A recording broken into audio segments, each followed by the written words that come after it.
번째 시간 정결법이라는 제목으로 말씀을 나누도록 하겠습니다. 한 번은 예수님께서 제자들에게 이런 말씀을 한 적이 있습니다. 새 포도주는 새 부대에 넣어야 둘 다 보존되느니라. 새 포도주는 가스를 품기 때문에 그 낡은 옛 부대에 넣으면 터져버린다는 것이죠. 그래서 새 술은, 새 포도주는 새 부대에 담아야 된다. 우리가 살아가는 시대 속에 계속적으로 새로운 것들이 나오게 됩니다. 마치 새 술과 같은 것들이죠. 그 새 술은 어디에 담아야 됩니까? 새로운 부대에 담아야 합니다. 지난주에는 수능이 있었습니다. 수능을 앞전으로 정시를 확대하니 많이 이런 이야기들이 있잖아요. 새로운 입시 제도가 나오고 교육 과정이 발표되면 여러분 아시는 것처럼 또 뉴스에서 한참 떠든 것처럼 수많은 사교육 기관에서 새 부대를 준비하게 되어 있어요. 기업도 마찬가지입니다. 1차, 2차, 3차 산업혁명을 지나 이제 4차 산업혁명 시대로 진입하는 그런 시점에 우리는 와 있습니다. 어느 분들은 2, 3년 안에 진입할 것이다라고 예측하고 있죠. 많은 것들이 달라질 것입니다. 새 술을 새 부대에 담으려고 많은 기업들은 애쓰고 있습니다. 저는 오늘도 우리가 이제 추수감사 찬양을, 감사절 찬양을, 찬송가를 부르면 논밭의 오곡백과 그다음에 농사 이런 이야기들이 자꾸 나와요. 역시 1차 산업 시대에 쓰여졌던 찬송가구나 이런 생각을 하면서 오히려 그렇게 감사하기보다는 입학케 하신 주님께 감사, 취업케 하신 주님께 감사, 진급케 하신 주님께 감사, 예를 들어서 연봉을 올려주심을 감사, 이런 식으로 가사가 나와야 요즘엔 좀 맞을 텐데 여전히 논밭에 오곡백과. 여러분 농사 지으셨어요? 그래서 그걸로 이제 감사의 찬양들이 막 나온단 말이에요. 무슨 얘기를 하는 것입니까? 계속적으로 새 술은 새 부대에 담아야 된다. 교회도 마찬가지입니다. 교회도 진리는 바뀌지 않지만 도시화되고 있고, 특히 대한민국은 92% 정도가 도시 속에 살아가는, 전 세계적으로 유례없는 도시화 국가지요. 핵가족화되어 있고 결혼하지 않는 사람들이 늘어나는 1인 가정을 이루고, 또 젊은 세대들과 자녀 세대들의 또 다른 모습, 여러분이 상상하지 못했던 그런 가치관을 가지고 살아가고 있고, 마지막 때를 우리가 살아가면서 정말로 교회도 새 부대가 준비되지 않으면 담아낼 수 없구나, 터져버리겠구나. 새 부대, 새로운 패러다임이 펼쳐지는 이 패러다임 시프트가 없으면 안 되겠다, 이런 생각을 하게 됩니다. 왜 이런 이야기를 하냐면 성경도 새 부대를 종종 담아내는 것들을 보게 됩니다. 하나님의 말씀, 그 진리는 변함이 없지만 그 말씀을 담아내고 그 말씀이 변화되고 발전하는 것들은 여전히 성경에서도 나타나고 있는데요. 사도행전 10장에 보면 기독교 역사에 아주 중요한 변곡점이 나오는데, 바로 이방인들에게 복음이 증거되는 그 공식적인 시작점이 바로 사도행전 10장이다, 이렇게 말할 수가 있습니다. 베드로가 한 번은 낮에 12시에 점심을 기다리면서 그가 지붕 위에 올라가 기도한 적이 있습니다. 기도를 할 때에 하나님께서 그에게 환상을 보여주시죠. 하늘이 열렸다고 성경은 말합니다. 하늘이 열려 환상이 보여지는데, 베드로가 어떤 환상을 보냐면 한 그릇이 내려오는데, 이 그릇을 보니까 보자기, 넓은 보자기가 내려와서 그 안을 보니까 4발 가진 짐승, 기는 것들, 새들, 베드로의 눈에는 부정한 것들, 율법에 말하고 있는 부정한 짐승들이 이렇게 있는 거예요. 그때 하나님께서 베드로에게 베드로야, 이것을 잡아먹어라, 이렇게 말합니다. 그랬더니 베드로가 안 됩니다. 이것은 부정한 것입니다. 그럴 수 없습니다, 라고 말해요. 베드로가 점심 식사 시간에 기도해서 그런가요? 우리 하나님께서 종종 이렇게 조크를 하세요. 점심 시간에 배고픈 그때 어떤 그림을 보여주시는 거예요? 먹는 환상을 보여주신 거예요. 그래서 베드로에게 잡아먹어라, 안 됩니다. 또다시 잡아먹어라, 안 됩니다. 잡아먹으라니까 안 된다니까. 3번의 이 환상을 베드로에게 보여주시죠. 그 환상을 이제 보고 나서 고넬료의 종들이 와서 베드로를 요청하게 됩니다. 그리고 베드로는 기도할 때에 성령께서 내가 부정하다고 얘기했던 그것을 이제 하나님께서는 부정하지 않다라고 선언해 주심으로 이제 이방인들에게 가서 복음을 전하라고 하는 그 말씀인 줄 알고 베드로가 순종을 하게 됩니다. 패러다임을 완전히 바꾸죠. 기존의 부대를 버리고 새 부대로 나아가는 것입니다. 그래서 베드로가 고넬료의 집에 가서 그들과 함께 밥을 먹습니다. 여러분, 식사를 합니다. 그 식사를 할 때 이방인이기 때문에 고넬료는 이방인들이 먹는 음식, 흔히 얘기하는 율법이 부정하다고 하는 음식들이 있었을 거예요. 그러나 베드로는 그들과 함께 식사를 하고, 이것이 굉장한 유대인들의 비난거리가 되지만 베드로는 과감하게 하나님의 말씀 앞에 순종하는, 새 부대로 담아버리는, 밥을 먹고 베드로의 가족들에게 십자가의 복음, 예수의 복음을 전했더니 그들이 예수를 믿고 성령이 임하시고 그들이 세례를 받는 놀라운 역사. 그래서 기독교 공동체의 공식적인 이방인 복음의 증거시대, 복음이 예루살렘과 유다와 사마리아와 땅끝까지 이제 이르는 것이구나. 이제 이 복음은, 이 진리는 우리 유대인들에게만 해당되는 것이 아니라 모든 믿는 자들에게 주시는 하나님의 선물임을, 땅끝 복음의 역사가 사도행전 10장에 펼쳐지게 된 것입니다. 베드로는 깨달았어요. 과거에 속된 것, 부정한 것이 이제는 아니구나. 예전에는 이것이 더러운 것이었지만 지금은 더럽지 않구나라는 것을 그는 깨닫게 됩니다.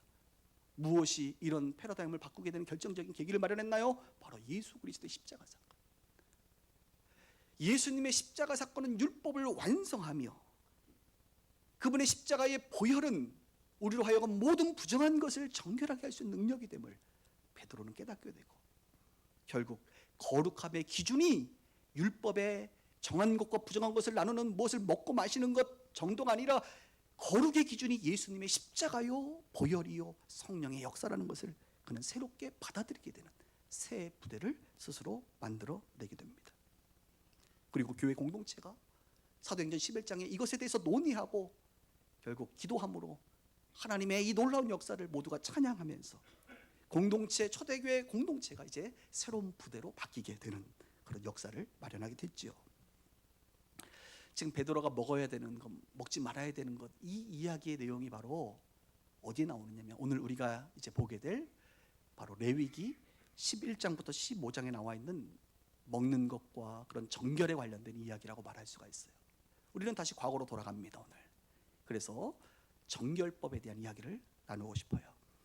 한번 표를 한번 보여드리도록 하겠습니다. 앞에 보시면 지난주에는 제사법에 대해서 나눴고 오늘은 이제 정결법인데요. 정결함에 대한 이야기는 11장, 레위기 11장부터 15장까지 나와 있습니다. 11장은 음식에 관한 것이에요. 음식이. 그러니까 어떤 것을 먹으면 이것은 정결한 것이고 어떤 것을 먹으면 이것은 부정한 것이다, 이렇게 하나님께서 구별을 해주셨습니다. 왜 그럴까요? 그것은 바로 우리를 위한 것입니다. 우리의 건강과 우리의 위생에 있어서 먹는 것이 얼마나 중요합니까? 여러분들도 음식 골라 먹잖아요.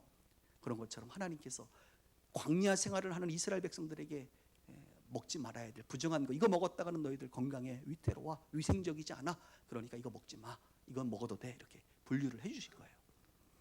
12장은 산모에 관한 것입니다. 아이를 낳고 나서 이 아이를 낳고 나면 여자의 몸이 연약해지고 또 부정해진다는 것입니다. 그래서 그 여자를 어떻게 돼요? 산모를 몸조리 할 수 있도록 분리해서 얼마간의 시간이 지날 때까지는 분리해 있어라, 이렇게 말하는 것이 13, 14장 피부병에 관한 것입니다. 특별히 나병, 문둥병이라고 말하는 한센병에 대한 이야기죠. 이 한센병은 전염성이 있습니다. 지금은 의학이 발달해서 많이 줄어들었지만 그 당시에는 전염성이 있었어요. 그러니 이 피부병을 걸린 사람을 공동체로부터 분리해서 이 피부병이 나을 때까지 들어오지 못하도록 해라, 부정한 것이다. 그래서 낫게 되면, 제사장을 통해서 낫게 되면 다시 들어갈 수 있다. 다 뭐예요? 피부병 환자뿐만 아니라 공동체를 전염시키지 않기 위한 하나님의 말씀입니다.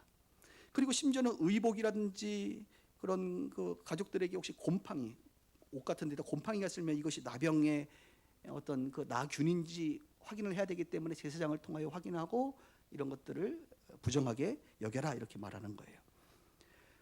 15장에는 유출병에 관련 것이죠. 남자는 임질이나 요도염, 성병에 관련돼서 걸리면 이제 분리를 시키고, 여자들은 생리를 하거나 혈루증에 걸리게 되면 분리를 해서, 특별히 그런 이제 유출병들이 잠을 자는 침구라든지 또는 의복에 묻어나기 시작하면 그것들이 위생적으로 좋지 않기 때문에 그것들을 세탁해야 되고 분리해야 된다라고 하는 이런 이야기들이, 여러분 지금 제가 짧게 얘기했지만 바로 레위기 11장부터 15장의 이야기입니다. 더 궁금하신 분들은 여러분들이 스스로 성경을 읽으시면 되겠습니다. 그러나 오늘 듣고 충분하다 하시는 분들은 넘어가시면 되겠죠. 11장만 조금 더 자세하게 한번 볼까요? 네, 11장에 보면 음식에 관한 것인데요. 정결한 것과 부정한 것을 이렇게 나눕니다. 보십시오. 자, 정결한 음식은 뭐예요? 포유류에서는 소, 양, 염소, 사슴, 노루 이거 먹으라 이거예요. 그러나 낙타, 사반, 토끼, 돼지 먹지 말라. 어류는 붕어, 잉어, 멸치 좋은 것들입니다. 그러나 미꾸라지, 뱀장어, 문어, 낙지, 오징어 여기서 힘드네요. 조류는요, 닭, 비둘기, 메추라기는 먹어도 되지만 독수리 잡아먹지 말고 솔개, 매, 까마귀, 타조, 황새, 마지막에 박쥐까지 나오네. 그런 거 먹지 말라 이거예요. 곤충류는 메뚜기, 배짱이, 귀뚜라미 먹어도 되는데 풍뎅이, 무당벌레, 나방류, 나방 잡아가지고 먹고 그러지 말라 이거예요. 파충류는 먹지 말라. 쥐, 도마뱀, 악어뱀 이런 거 먹지 말라. 그런데 여러분 지금 레위기 말씀에 따라 지금 드시는 거 많이 있나요? 먹지 말라는데 대표적인 게 뭡니까? 삼겹살, 돼지, 그죠? 어떻게 이것을 우리가 해석할 수 있을까요? 하나님께서 이런 말씀을 주실 때는 항상 우리를 위한 거예요. 다 우리를 위한. 하나님을 예배할 때도 하나님께 기쁨이 되지만 우리가 그런 삶을 살아야 되는 마땅한 하나님의 백성임을 말하고 있는 거예요. 여러분 돼지고기에는 전염성 있는 병균들이 꽤 있습니다. 지금도 아프리카 돼지열병으로 다 난리가 났는데 선모충이라고 하는 그런 기생충이 돼지에게 있죠. 그래서 지금이야 소독을 잘하고 살균 처리하고 청결하게 관리를 하기 때문에 우리가 먹어도 되지만 그 당시 광야에서 그냥 노상에서 길러내는 이런 돼지들은 선모충이 있는 돼지들을 먹으면 어떻게 됩니까? 제가 의학 내용들을 좀 연구해 보니까 사람의 장이 헐고 그 선모충이 사람의 혈관 안에 들어가 알을 깐다는 거예요. 그래서 사람들의 그 건강에 위태롭다. 그래서 하나님께서 이런 것들을 구분해 주시는 것은 이 광야 생활 가운데 이스라엘 백성들이 비교적 위생적이지 않고 먹었을 때 좀 어려운 위험한 그런 전염성 있는 이런 동물들을 구분해서 이스라엘 백성들이 정결한 몸을 유지하라 이런 의미를 가지고 있는 거예요.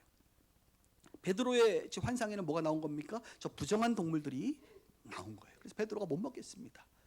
그러나 주님께서 이제는 내가 정하다고 했으니 예수의 십자가와 보혈로 정케됐으니 이제 이런 것들이 아무것도 아니다. 그래서 우리는 지금도 돼지고기를 먹고 맨 마지막에 있는 뱀 드세요?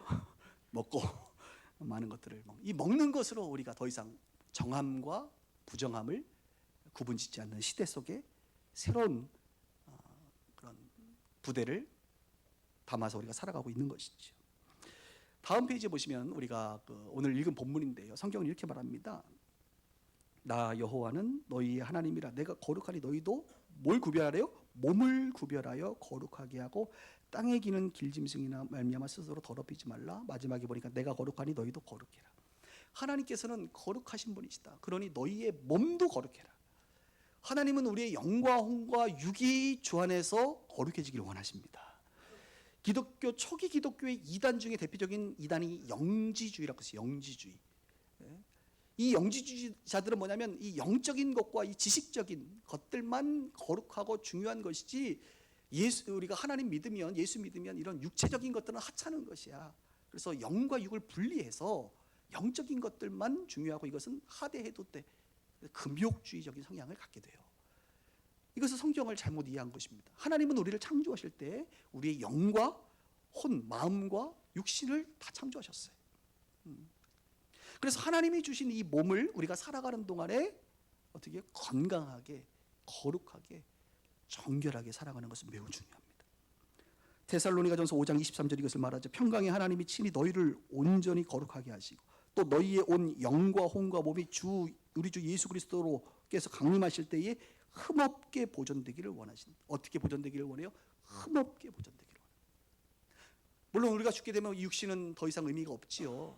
흙으로 가고 불에 태워져 한 줌의 가루가 되지만 우리가 이 몸을 입고 살아가는 동안에는 이 몸 또한 건강하게 정결하게 살아가는 게 중요하다 이것입니다. 지난주에는 제사법에 대해서 말했습니다. 제사가 뭡니까? 하나님을 예배하는 자로 우리가 살듯이 더 나아가 하나님을 예배하는 것에서 끝나는 게 아니라 공동체 안에 들어가서 사회 속에 들어가서 일상의 삶을 살아갈 때에 하나님을 예배하는 것에서 끝나는 것이 아니라 일상의 삶 가운데 너희들의 삶이 거룩해야 된다, 정결해야 된다, 이렇게 말하고 있는 거예요. 오늘은 그 정결법에 대해서 성경이 강조하고 있는 것입니다. 그런 면에서 오늘 레위기는 우리에게 또 다른 도전을 줍니다. 지난주 제사법에 따르면 하나님을 기쁘시게 하는 예배를 드려야 된다. 이 예배는 우리에게 속죄의 은혜가 있다. 이 예배를 통해서 우리는 향기로운 냄새를 풍겨야 된다. 뭐 이런 참된 예배에 대해서 말했다고 한다면 우리가 그런 예배를 지금 드리고 있잖아요. 오늘 여러분들이 드리는 예배가 가식적인 예배입니까? 그렇지 않습니다. 이 짧은 시간, 1시간의 시간 동안 우리가 집중하여 하나님 앞에 드릴 수 있는 최고의 찬송과 짧은 시간에 기도하지만 기도를 올려드리고 그분을 높여드리는 진정한 예배를 드리고 있다 이것입니다. 레위기의 표현대로 말하면 우리 제사 지금 잘 지내고 있어요. 예? 이 100명의 사람들이 지금 예배할 때 소리 하나 안 내고 말이죠. 기침을 하더라도 조심조심하면서 어떻게든 안 졸아보려고 애를 써가면서 우리가 최선의 예배를 드리고 있다 이거예요. 최선의 제사를 드리고 있다 이것입니다. 그러나 오늘 주님은 우리 가운데 하나 더 나가야 된다. 제사만 중요한 것이 아니라 일상의 삶 가운데 정결한 삶이 중요하다. 여러분은 일상의 삶 가운데 정결하게 살고 있습니까? 지난 6일 동안 월요일부터 토요일까지 거룩한 삶을 사시려고 몸부림치셨습니까? 세상 사람들과 뭔가 다른, 오늘 먹는 것을 구분하듯이 세상 사람들과 다른 삶을, 그 정결함을 유지하기 위하여 고민하셨습니까? 이것을 말하고 있는 거예요. 우리의 몸을 하나님이 주신 것으로 안다고 한다면 잘 다스려야 됩니다. 우리의 몸을 오늘 성경의 표현대로 다른 공동체 사람들에게 전염시켜서는 안 된단 말이에요. 피해를 줘서는 안 된단 말이에요. 흠없게 보존되어야 된단 말이에요.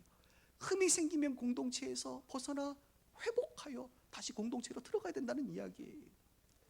정결함을 우리는 유지해야 된다. 이것을 성경은 우리 가운데 말해주고 있습니다. 그리스도인들은 예배만 드리는 자가 아니라는 거예요.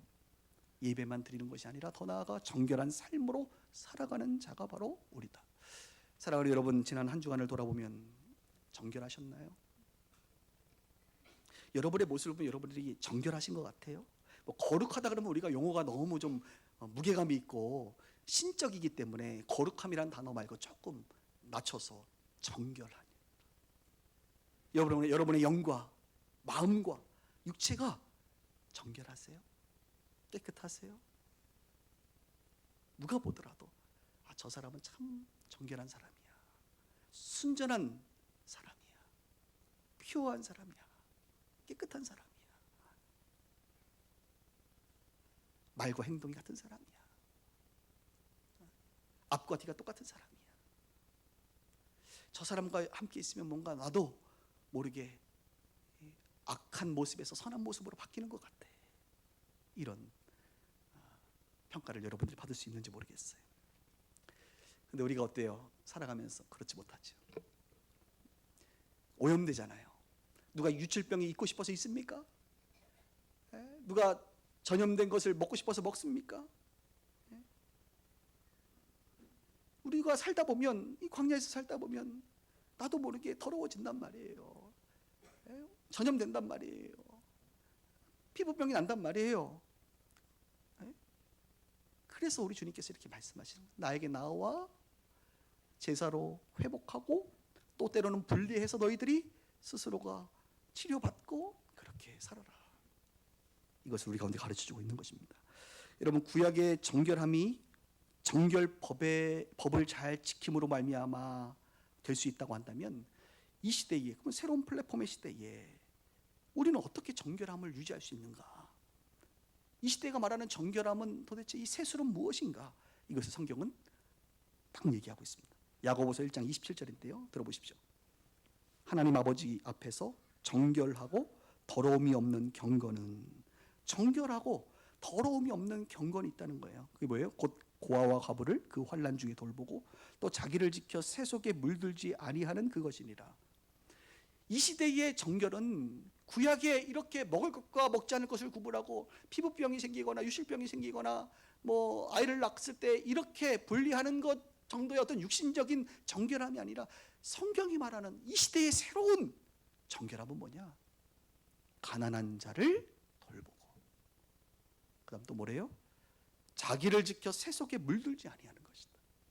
세상의 문화에 휩쓸려 물들어 버리는 것이 아니라 세상의 문화 속에서 살아가지만 여전히 그곳에서 정결하게 물들지 않고, 다른 말로 하나님의 말씀대로 살아가려고 애쓰는 삶, 그것이 바로 자기를 지키는 거라 이거예요. 먼저 여러분 자신을 지키시길 바랍니다. 우리가 사는 세대는 죄로 오염된 세대고 죄의 영향력을 받을 수밖에 없는 세대 속에서 살아갑니다. 그래서 교회를 오래 다녀도 세상에서 더 오래 머물기 때문에 신앙생활을 더 오래 해도 더 세속화될 수 있어요. 물론 그러면 안 되죠. 그러나 세속의 그 물결과 파도가 너무 강력하기 때문에 우리는 물들어 버린단 말이에요. 그러니 우리의 중심축을 세속에 물들지 아니하기 위하여 몸부림치며 하나님 앞에 나와 십자가의 보혈로 정결함을 입고 그분의 말씀을 따라 살기 위하여 오늘도 몸부림을 쳐야 되는 것 아니겠습니까? 사랑하는 여러분 요즘 주님께서 여러분들에게 무엇을 말씀하고 있나요? 우리는 다 듣습니다. 압니다. 요즘에 나에게 주님께서 원하시는 정결함이 무엇인지, 그 육신적인 그 정결함이 무엇인지, 내 마음이 가져야 되는 그 정결함이 무엇인지 우리는 다 알아요. 모른 척하고 싶을 뿐이지 다 알아요. 오늘 이 예배를 통하여 다시 한번 주님께서 우리로 하여금 정결케 되기를 원한다. 너희가 하나님의 거룩한 백성이 아니겠느냐? 세상 사람들처럼 그렇게 부정하게 살면 되겠느냐? 정결함을 덧입어라. 세속에 물들지 아니하기 위하여 애써라라고 권면하시는 줄 믿습니다. 로마서 14장 17절 18절에 보면 하나님의 나라는 먹는 것과 마시는 것이 아니요. 지금 먹는 것에 대한 이야기를 레위기는 하지만 이것이 이제 새로운 시대로 바뀌었다 이것입니다. 먹는 것과 마시는 것이 아니요 오직 성령 안에 있는 의와 평강과 희락이라. 이로써 그리스도를 섬기는 자는 하나님을 기쁘시게 하며 사람에게도 칭찬을 받느니라. 성령 안에서 의와 평강과 희락, 이것을 누리는 자, 그리고 결과적으로 하나님을 기쁘시게 하고 사람에게도 칭찬받아야 돼. 우리 예수 믿는 사람들이요 하나님만 기쁘시게 한다고 하는데 아니요, 하나님 기쁘시게 하는 사람은 사람에게도 칭찬받습니다. 제가 예전에 예를 든 것 같기도 한데 다시 한번 들으면, 여러분 혹시 직장 다니시는 분들 잘 들어보세요. 여러분들이 직장 다니다가 이제 그 팀원들에게, 동료들에게 이제 이직을 한다고 얘기를 해보세요. 나 이제 이직할 거야. 어디로? 저기 좀 잠깐 쉬었다가 딴 데로 이직할 것 같아. 이렇게 이직한다고 여러분들 얘기하면요 4가지의 반응이 나옵니다. 첫 번째, 사람들이 잘 됐다. 이런 반응이 나올 수 있어요. 잘 됐다. 여러분 지금 직장 안에서 저 인간만 없었으면 다 직장 생활 할 만하다 이런 분들이 있어요, 없어요? 있다 이거예요. 근데 요즘 사람들이 뭐 매너가 있으니까 대놓고는 얘기 안 하고 속으로 그러겠죠. 속으로 이직한데 어머 잘 됐다 이렇게 생각할 수 있어요. 두 번째, 무관심. 나 이직해. 그러든지 말든지 무관심. 세 번째, 나 이직해. 아쉬워. 가지마. 아쉬워하는 사람이 있어요. 마지막 4번째, 나 이직해. 그랬더니 팀원 전체가 부장님에게 찾아가서, 이사님에게 찾아가서 우리 김대리는 안 돼요. 이 회사에 꼭 필요한 사람입니다. 우리가 김대리 때문에 얼마나 직장생활이 즐겁고, 저 사람 때문에 업무량이 얼마나 줄고, 저 사람 때문에 우리가 직장생활이 얼마나 기쁜지요. 이사님 좀 말려보세요 라고 갑자기 우울해지나요? 교회 생활도 마찬가지잖아요. 갑자기 누가 교회를 이렇게 옮긴대요. 뭐 집이 멀거나 갑자기 회사가 멀어져서 이제 이사를 가야 된대요. 그럼 4가지 반응이 옵니다. 드디어 가는구나. 이렇게 나올 수도 있고, 아무 관심이 없을 수도 있고, 그러든지 말든지. 어떤 사람은 아쉽죠. 안 가면 안 돼. 그냥 이렇게 좀 얘기할 수도 있고, 저에게 찾아와서 목사님 권면을 좀 해보세요. 못 가게 좀 해보세요. 이렇게 얘기할 수도 있지 않겠어요? 이게 다 뭡니까? 사람에게 칭찬받는 것을 얘기하고 있잖아요. 하나님의 나라는 먹는 것과 마시는 것이 아니라 하나님을 기쁘시게 하며 그렇게 하나님의 나라의 말씀을 따라 살아가는 자는, 정결한 삶을 살아가는 자는 사람에게도 칭찬을 받게 된다는 것이죠. 이번 주에 회사에 가서 한번 나 이직해 한번 얘기해 보세요. 그리고 어떻게 반응하는지를 보시고 농담이었어 이렇게 얘기하면, 그리고 밥을 한번 사주시면 되겠죠. 여러분이 어떤 사람입니까? 세상 가운데 하나님의 백성으로 정결한 삶을 살아가고 있습니까? 그렇게 인정받고 있나요? 스스로에게 질문하시고 스스로가 대답할 수 있을 거라고 봅니다. 오늘은 설교 좀 짧게 하는데 말씀을 정리할게요. 오늘 추수감사주일이잖아요. 그래서 설교를 준비하면서 올 한 해 우리는 어떤 열매를 맺었는가, 개인적으로 열매 맺은 것은 무엇인가, 공동체적으로 열매 맺은 것은 무엇인가, 이렇게 생각을 좀 해봤습니다. 먼저 교회적으로야 우리가 이곳에서 이렇게 이제 3년 이사 온 지가 이제 딱 3년 됐어요. 2016년 11월 셋째 주에 첫 예배를 드렸으니까 오늘이 11월 셋째 주거든요. 이제 딱 3년이 됐습니다. 하나님께서 이 교회를 통해서 또 많은 분들과 함께하게 하셨는데, 올해 우리가 연초에 제가 기도하면서 한 50명 정도의 새 가족이 왔으면 좋겠다 이런 마음이 있어서 기도를 우리 교회 식구들에게 50명 정도의 새 가족이 올 수 있도록 기도해 주십시오, 해달라고 이렇게 해서 우리가 또 열심히 또 전도도 하고 또 돌보기도 하고 또 낙심한 사람들 또 사랑으로 잘 돌봤죠. 지난주에까지 등록하신 분들이 한 43명 정도가 됩니다. 그래서 아직 12월이 있으니까 50명 정도의 사람들이 올 거라고 저는 보고 또 하나님께 참 감사가 되고 여러분들의 그 수고를 또 함께 우리가 나누면 좋겠다 이런 생각을 했어요. 그러나 오늘 설교를 준비하면서 제 마음에 공동체적인 것 말고 우리 개인적으로 어떤 감사가 있을까? 어느 분은 진급했다는 이야기를 들어요. 너무 기쁜 일이죠. 어느 분은 사업이 잘 된다는 이야기를 들어요. 너무 기쁜 일이죠. 어느 분들은 몸이 나았대, 건강하대, 너무 좋아요. 그러나 오늘은 우리가 하나만 기억할 것은 뭐냐면, 과연 우리는 작년보다 재작년보다 올해 더 하나님 앞에 정결한 모습으로 살아가고 있는가? 오늘 여러분들이 추수감사로 드리는 그 예배는 어떤 특별한 예물이라든지 어떤 특별한 과일이라든지 이것도 물론 중요하지만 그것보다 더 중요한 게 뭐냐면, 여러분은 정결한가? 내 삶은 정결함으로 오늘 주 앞에 나와 있는가?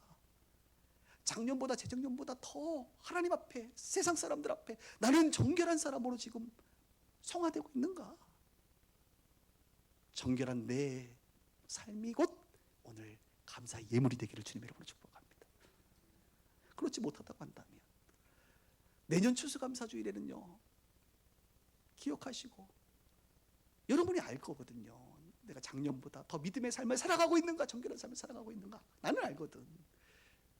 그 정결함으로 주님께 감사의 예물로 드릴 수 있는 2020년 추수감사절이 되길 주님의 이름으로 축복합니다.